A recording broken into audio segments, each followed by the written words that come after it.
ሰላም ጤና ይስጥልን የቻናላችን ቤተሰቦች እንደምን አላችሁ? ዛሬ እጅግ አስደንጋጭና በዝምታ የተሞላ የጥንካሬ ታሪክ ይዘንላችሁ ቀርበናል። አንዲት ተራ የምትመስል ሴት በእውነቱ ግን እጅግ አደገኛና የሰለጠነች ቪአይፒ ጠባቂ ብትሆንና ብቸኛ ጓደኛዋን ለበደሉ ሰዎች በቀልን ብታዘን ምን የሚፈጠር ይመስላችኋል? ወደዚህ ልብ አንጠልጣይ ታሪክ ከመግባታችን በፊት ግን ቪዲዮውን ላይክ በማድረግ ጀምሩ። ለቻናላችን አዲስ ከሆናችሁ ደግሞ ሰብስክራይብ በማድረግ ቤተሰብ ይሁኑ። አሁን ወደ ታሪኩ። ታሪኩ የሚጀምረው በአንዲት ትንሽ የሰፈር ሱቅ ውስጥ ነው። ጥቂት ወጣት ወንበዴዎች ዝርፊያ ለመፈጸም ሲሞክሩ ይታያል። ሻጩን ያስፈራሩታል፣ እንዲያውም ያንገላቱታል። አንዲት ሴት ለገዛችው ዕቃ ልትከፍል በዝግታ ወደ ሱቁ እስክትገባ ድረስ ሁሉም ነገር በእነሱ ቁጥጥር ስር ላይ ያለ ይመስል ነበር። ሻጩ ደንግጦ የሚመልስላትን ሳንቲም ስለሌለው ባለበት ይፈዛል። ያቺ ሴት ግን ምንም ሳታመነታ ከወንበዴዎቹ ቦርሳ ውስጥ የራሷን መልስ ትወስዳለች። በመቀጠልም ወንበዴዎቹን በቀላሉ ትረታቸዋለች። ያቺ ሴት ኦክጂ ትባላለች። ማንነቷን መታወቅ የሚጀምረው እዚህ ጋር ነው። እሷ እንደ ማንኛውም ተራ ሰው ልትመስል ትችላለች፣ ነገር ግን ታዋቂ ሰዎችን የምትጠብቅ የቀድሞ ምርጥ የደህንነት መኮንን ነች። ለዓመታት የወሰደችው የውጊያ ስልጠና ማንም ሊጋፈጣት የማይፈልጋት ጠንካራ ሴት አድርጓታል። ሸቀጦቿን ገዝታና የተፈጠረውን ሁከት ትታ ወደ ቤቷ ትሄዳለች። ብዙም ሳይቆይ ማንሂ ከምትባል የቅርብ ጓደኛዋ ስልክ ይደርሳታል። ማንሂ ወደ ቤቷ እንድትመጣ ትጠይቃታለች። ምንም እንኳን ሌሊት ቢሆንም ኦክጂ አታመነታም። ሞተር ብስክሌቷን ይዛ በቀጥታው ወደዚያ ትሄዳለች። ስትደርስ ደውሉን በተደጋጋሚ ብትደውልም ማንሂ ግን አትመልስም። በመጨረሻ ቀደም ብላ በምታውቀው የቤቱ ምስጢራዊ ቁጥር ትገባለች። ውስጡ ሁሉም ነገር ጸጥ ብሏል። ማንሂ በቤቱ ውስጥ የለችም። ይልቁንም ኦክጂ የባሊ ዳንስ ጫማና ትንሽ ማስታወሻ የያዘ ሳጥን ታገኛለች። ማስታወሻውም እባክሽን በቀልሽን ተውጪልኝ ይላል። ግራ የተጋባችውና የደነገጠችው ኦክጂ ወደ ማንሂ ትደውላለች። የስልኩ ጥሪ ድምፅ ወደ መታጠቢያ ቤት ይመራታል። እዚያም ጓደኛዋ በመታጠቢያ ገንዳ ውስጥ ሕይወቷ አልፎ ታገኛታለች። ማንሂ የራሷን ሕይወት አጥፍታ ነበር። ድንጋጤው ከባድ ነበር። ይህ ሁሉ በአጋጣሚ የሆነ ነገር አይመስልም። ኦክጂ ለዚህ ምክንያት ሊኖረው እንደሚችል ታውቃለች። ያንንም ለማወቅ ትቆርጣለች። ሁሉንም ነገር መቀየር የሚጀምረው እዚህ ላይ ነው። ይህ ባሌሪና ነው። ኦክጂ በእጇ ባለው ብቸኛ ፍንጭ ማለትም ማስታወሻው ላይ የተጻፈው ስም መመርመር ትጀምራለች። ፍለጋዋ ምግብ የሚሸጥ የሚመስል ሰው የማህበራዊ ገጽ አካውንት ላይ ይደርሳል። ኦክጂ መልእክት ብትልክም አካውንቱን የሚጠቀመው ሰው ግንኙነቱን በድንገት ያቋርጣል። በዚያው ሌሊት ከማንሂ ጋር የተነሱትን አሮጌ ፎቶግራፍ እያየች ሳለ የማንሂ ስልክ በድንገት ይጮሃል። ኦክጂ ምንም ሳትናገር ታነሳዋለች። ደዋዩ ማንሂ የጠራችው መስሎት ማውራት ይጀምራል። ሌሊት 8 ሰዓት ላይ በተወሰነ ቦታ እንድትገኝ ካልሆነ ግን ጓደኞቿና ቤተሰቦቿ ዋጋ እንደሚከፍሉ ያስፈራራታል። በቀጣዩ ሌሊት ኦክጂ በጥሪው ላይ ወደ ተቀመጠው ቦታ በመሄድ ከሩቅ ሆና ትከታተላለች። አካባቢውን በምትመለከትበት ጊዜ ፕሮቾይ የሚባል ረጅም ፀጉር ያለው ሰው የመድኃኒት እጽ ወይም ግብይት ሲፈጽም ታየዋለች።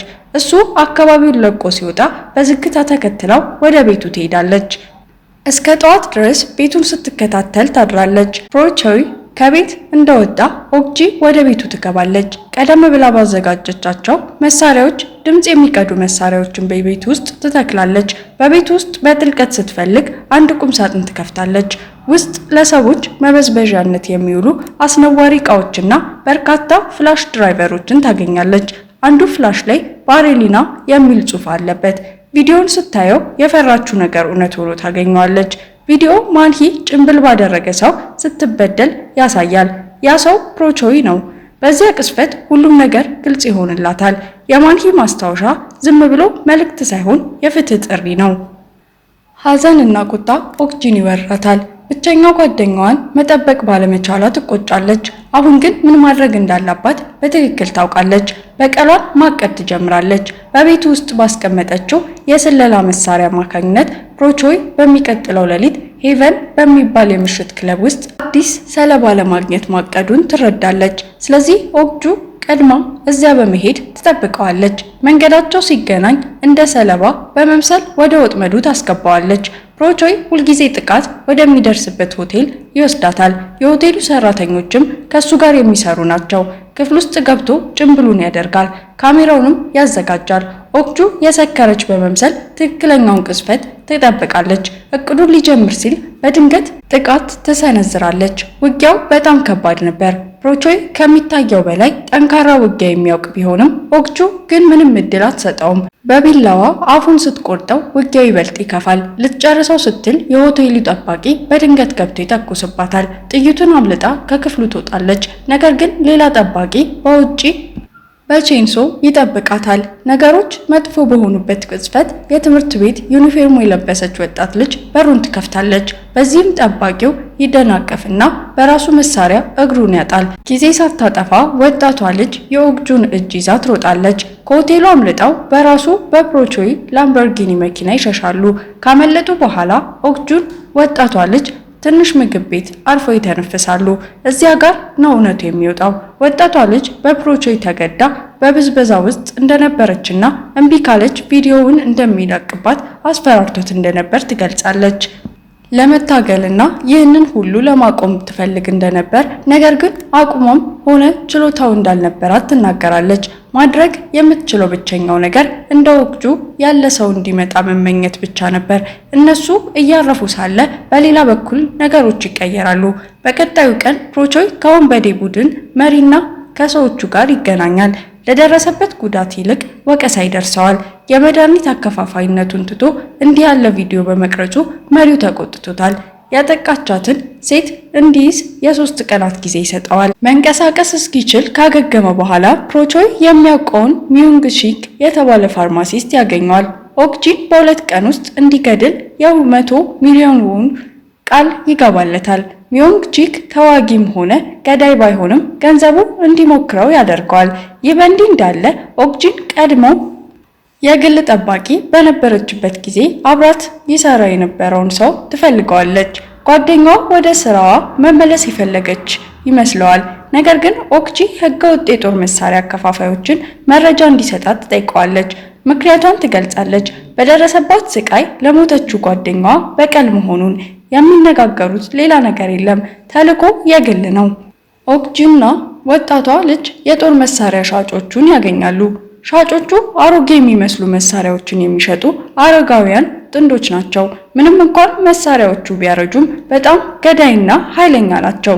ሌላ አማራጭ ስለሌላት ኦክጂ ጥቂት መሳሪያዎችን ትገዛለች።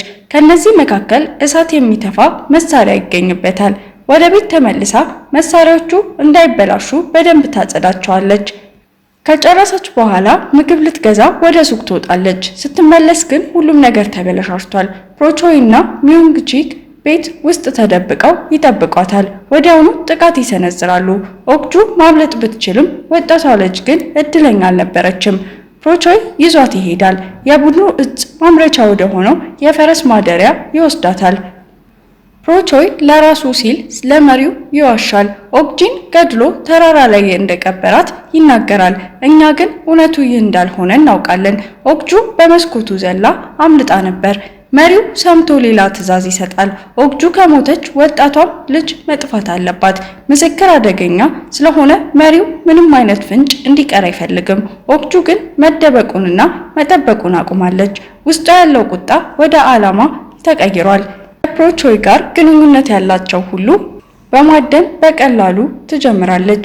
መጀመሪያ የሆቴሉን ጠባቂዎች ታጠቁራለች። አንዱን ከገደለች በኋላ ሌላውን መረጃ እንዲሰጣት ታስገድደዋለች። መረጃውን ካገኘች በኋላ አታመነታም። ባደሰቻቸው መሳሪያዎችና በቁርጠኝነት ታጥቃ ብቻውን ወደ ወንበዴዎቹ ዋና መስሪያ ቤት ታመራለች። ስትደርስ የወጣቷን ልጅ ዩኒፎርም መሬት ላይ ታያለች። ያ እይታ ቁጣዋን ያባብሰዋል። ወደፊት በመገስገስ ሊፍት ውስጥ የነበሩትን ወንበዴዎች ሁሉ ትጨርሳቸዋለች። በመጨረሻም በርካታ ሰራተኞች እጭ የሚያመርቱበት ትልቅ ክፍል ትደርሳለች። በረጋ መንፈስ ለምን እንደመጣች ትናገራለች። አንድ እድልም ትሰጣቸዋለች። ልጅቷ ያለችበትን ቢነግሯት በሰላም ትለቃቸዋለች። የወንበዴው መሪ ግን በትዕቢት ይመልስላታል። ትዕቢቱ ግን ለጥቂት ሰከንዶች ብቻ ነው የቆየው። በግንባሩ ላይ በመተኮስ ጥይት ህይወቱ ያልፋል። ነገር ግን ነገሮች ይለዋወጣሉ። ኦክጁ በድጋሚ ልትተኩስ ስትል መሳሪያዋ ይበላሻል። ያ ቅጽበት ወንበዴዎቹ እንዲያጠቋት እድል ይሰጣቸዋል፣ ግን አልጠቀማቸውም። አንድ በአንድ በከፍተኛ ጥንካሬ ትረታቸዋለች። ውጊያው ሲያልቅ አንድ ሰው ብቻ ይቀራል፣ የመሪው የቀኝ እጁ። ኦክጁ በድጋሚ መረጃ ትጠይቀዋለች። እምቢ ሲል እሱም እንደ ሌሎቹ በሰላም አይወጣም። ክፍሉ ሲጸዳና ወንበዴዎቹ ሲጠፉ 2 ሰዎች ብቻ ይቀራሉ፣ ፕሮቾይ እና ሚዩንግ ሺክ። ኦክጁ ከክፍሉ ስትወጣ በፈረስ ማደሪያ ውስጥ ታያቸዋለች። ሚዩንግ ቹክ መንቀሳቀስ የማትችለውን ወጣት ልጅ እየጎተተ ነው። ያ እይታ የኦክጁን ቁጣ ይበልጥ ያባብሰዋል። ልትተኩስ ስትል ፕሮቾይ ቀድሞ ይተኩስባታል፣ እሷም ይመታታል። ሚዮንግ ቺክ ከሞት ያመለጠ መስሎት በራስ መተማመን ይሰማዋል። ለፕሮቾይ ስለ ክፍያው ያስታውሰዋል። ኦክጁን ራሱ እንደሚገድላት ይናገራል። ነገር ግን ወደ እሷ ሳይቀርብ ፕሮቾይ ያለምንም ማመንታት ይተኩስበታል። ሚዮንግ ቺክ ወዲያውኑ ይወድቃል። ፕሮቾይ በድጋሚ ሊተኩስ ሲል ከጀርባው ድምጽ ይሰማል። ወጣቷ ልጅ መሳሪያ አግኝታ ተኩሳ ነበር። ጥይቱ ባይመታውም ትኩረቱን ይሰርቀዋል። ኦክጁ ተጨማሪ መሳሪያዋን በማውጣት ፕሮቾይ ሳይዘጋጅ ትተኩስበታለች። ጥይቱ ይመታዋል፣ እሱም ይወድቃል። አሁን አቅም ያጣውን መዋጋት የማይችለውን ፕሮቾይ ወደ ባህር ዳርቻ ይወሰዳል። ያ ቦታ የዚህ ረጅምና አሳማኝ ፍለጋ የመጨረሻ መድረክ ይሆናል። ኦክጁ እሳት የሚተፋውን ልዩ መሳሪያዋን ታውጣለች። ፕሮቾይ በፍርሃት ይማጸናል። ምሕረት እንዲያደርግለትና እንዲለወጥ ቃል ይገባል። ነገር ግን ቃላቱ አሁን ትርጉም የላቸውም። የኦክጁ ድምፅ እሱ ሊሰማው ያልፈለገውን መልእክት ያስተላልፋል። እሷ የመጣችው ለበቀል ብቻ አይደለም። እሱ ላጠፋት የባሌ ዳንስ ባለሙያ ባሬሊና ድምፅ ሆና ነው። ያለምንም ማመንታት ትተኩሳለች። እሳት ይለቀቃል። ፕሮቾይም ሊያመልጥ በሞከረው ቅጣት ይቃጠላል። በመጨረሻም ድርጊት ሲጠናቀቅ ኦክጁ ለመጨረሻ ጊዜ ወደ ፕሮቾይ ቤት ትመለሳለች። የእሱን ወንጀል የያዙትን ፍላሽ ድራይቨሮች ሁሉ ሰብስባ ታጠፋቸዋለች። ከእንግዲህ ማንም በእነዚህ ቪዲዮዎች አይሰጋም። ቪዲዮውን ከወደዱት ቻናሉን ላይክ ማድረግ እና ሰብስክራይብ ማድረግ አይርሱ። በሚቀጥለው ጊዜ እንገናኛለን።